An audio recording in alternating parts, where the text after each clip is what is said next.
Yeah, let's get to this Rand Paul clip. By now, you may have seen the video and the GIFs and the move by Rand Paul when he gets the signal from his staffer. Hey, like, dude, we want to get out of here. Steve King was being approached by some dreamers, and it certainly Rand Paul did not want to be caught up in that mess.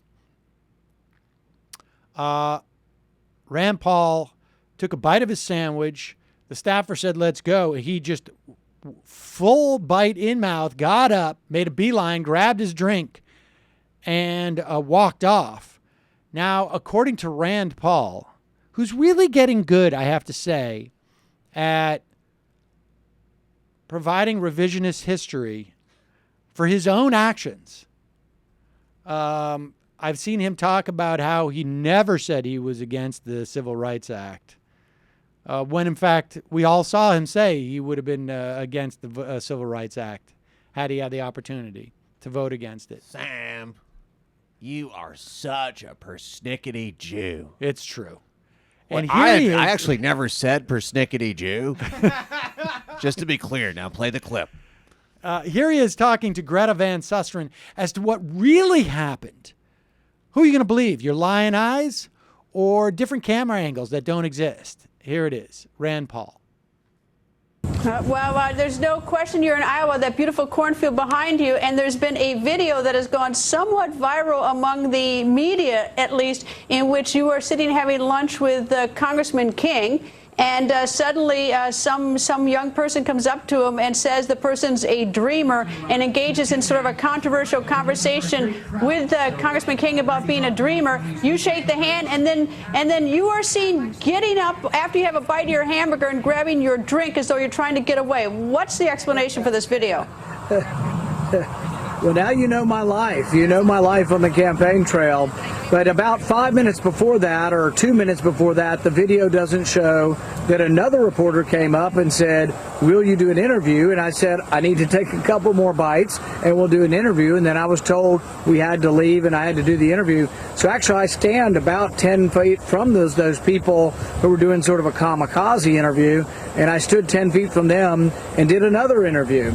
And you know me, I've always been open to discussing immigration. I'm very open to discussing that I think there should be some kind of immigration reform, but I think you can't do it without first securing the border, and that's the problem with the president doing this unlawfully, president doing this on his own act. Oh, I will act, I will make this choice because people will not act, and saying he's just a pen and a phone.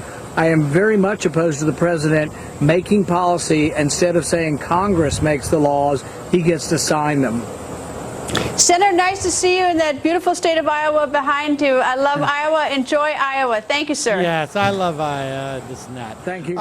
You know, what's interesting about Rand Paul's claim that he's totally for immigration reform, if I can talk about it in the complete abstract, when it comes to voting on the Senate's immigration reform bill, which passed the Senate, I guess, over a year ago now, he voted no on it, even though it had extensive provisions to even secure even more our very secure border as it is. So Rand Paul, just pile it on the heap of his lying and BS.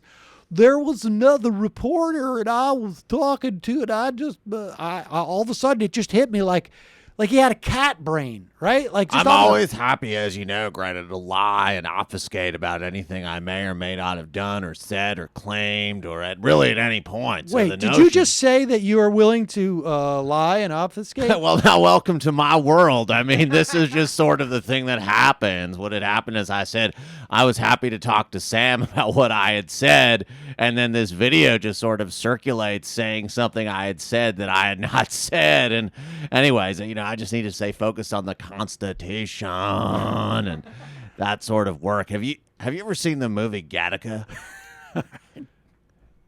It's about like a dystopian future where black people, people run around who control your destiny. And, I mean, look, I'm used to Mexicans running at me for all sorts of things, whether they want to mow my lawn or they Did you want just say that change. you're used to Mexicans running at you for all sorts of things? Well, I think now you get a sense of the picture that I live in as a politician, just people making these accusations that are just entirely untrue and unkeeping with the Constitution. Okay. All right. It's very Jewish of you, Sam. Oh, well, thank you. I appreciate that. Would you like to reset that one? Did you say that it was very Jewish? Well, I mean, of course. I mean, I've never said anything like that in my life. And I think the notion that I would is really All the right. notion that's anti-Semitic when you Thank really you. think about it. Thank you. Thank you.